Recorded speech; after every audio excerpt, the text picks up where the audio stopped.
Welcome to The Explainer. Today, we're getting into one of the most influential and, yeah, most controversial guides to leadership that has ever been written, Machiavelli's The Prince. This one question, asked more than 500 years ago, really gets to the heart of everything. It's a question that makes us face some pretty uncomfortable truths about power, leadership, and, well, human nature itself. We've all heard the term Machiavellian, right? And it's almost always a bad thing. It means you're ruthless, you're deceptive.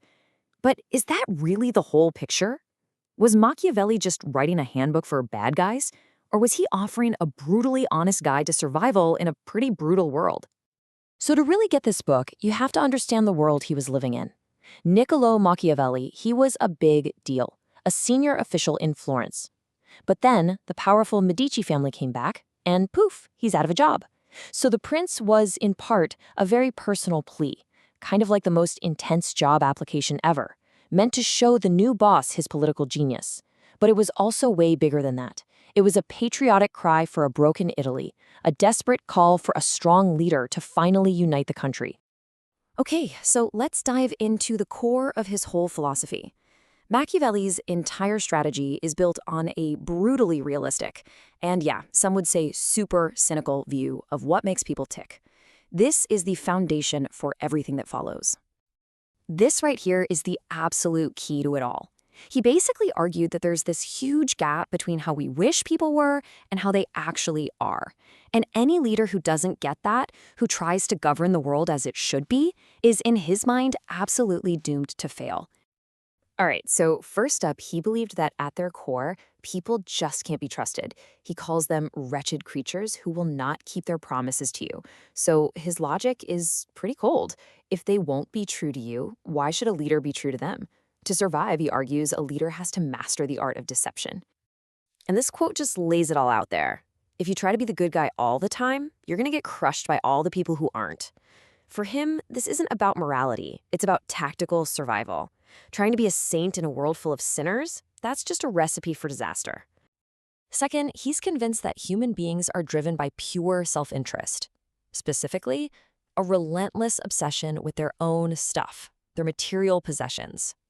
He saw people as fundamentally greedy for profit, and that this is what really gets them out of bed in the morning.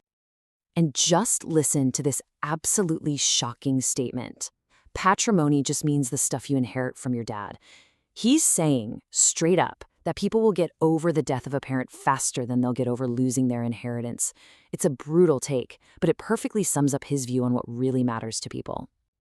Third point, loyalty is basically conditional. He says people will be your best friend when everything's great, but the second things get tough, they will run for the hills. Their support lasts only as long as it's good for them. In his own words, they're ungrateful and fickle. And finally, people are suckers for a good show. He says they judge more with their eyes than with their hands. What that means is they react to how you seem, not who you are. The average person is impressed by appearances and results, which gives a clever leader a massive advantage. You can look like a great, compassionate leader while doing whatever it takes to succeed behind the curtain. Okay, so if that's his bleak diagnosis of human nature, then what comes next is his deeply controversial strategic playbook. These are the solutions he came up with for a world full of self-interested, untrustworthy people. So he goes right at that classic question. Sure, a leader would ideally be both loved and feared, but Machiavelli says, good luck with that, it's almost impossible. If you have to pick one, he says it is far, far safer to be feared. Why? Because love is an unreliable connection. People will break it the second it's convenient for them. Fear, though, that's held in place by the dread of punishment, and that is a bond that never, ever fails. But, and this is absolutely critical, there's a limit to fear. You must be feared, but you must never let that turn into being hated. Hatred is what sparks rebellions. So how do you get hated? Machiavelli is super specific. You steal your people's property, or you dishonor their women.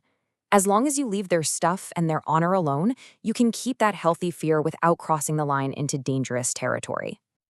To show how this works, Machiavelli tells this wild story about a guy named Cesare Borgia. Borgia had to calm down a rebellious area, so he sent in his ruthless enforcer to do all the dirty work. Once the place was brutally put back in line, what does Borgia do? he has his own enforcer publicly cut in half. It was a genius move. The people were happy the bad guy was gone, all the blame was shifted away from Borgia, and everyone understood his ultimate, untouchable power. And this all leads to another one of his big ideas. A leader has to be part beast, not just part man. And you have to learn from two specific animals, the lion and the fox. The lion gives you the strength to scare off your enemies, the wolves, but the fox gives you the cunning to spot all the traps they're laying for you. And here's the thing, just being a lion is a huge mistake. Yeah, the lion is strong, but it's dumb. It walks right into traps. A leader needs the smarts of the fox to navigate the tricky world of politics, to know when to lie and when to deceive to survive. You gotta have both, the muscle and the brains. Okay, so this is all really interesting stuff from 500 years ago, but what in the world does it have to do with us today? It's really easy to just write this off as a guide for tyrants, but the ideas under the surface are way more relevant than you might think.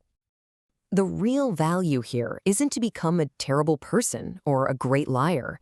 It's about using Machiavelli as a strategic lens, a tool to help you see power and human behavior as they often are, not as you wish they would be.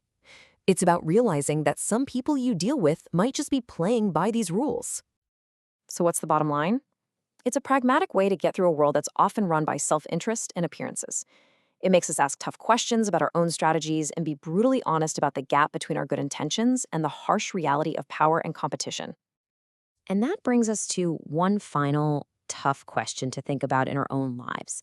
When you're dealing with competitors or colleagues or rivals who might be playing from the Machiavellian playbook, what's the real risk of assuming everyone is going to be virtuous? That's something worth thinking about.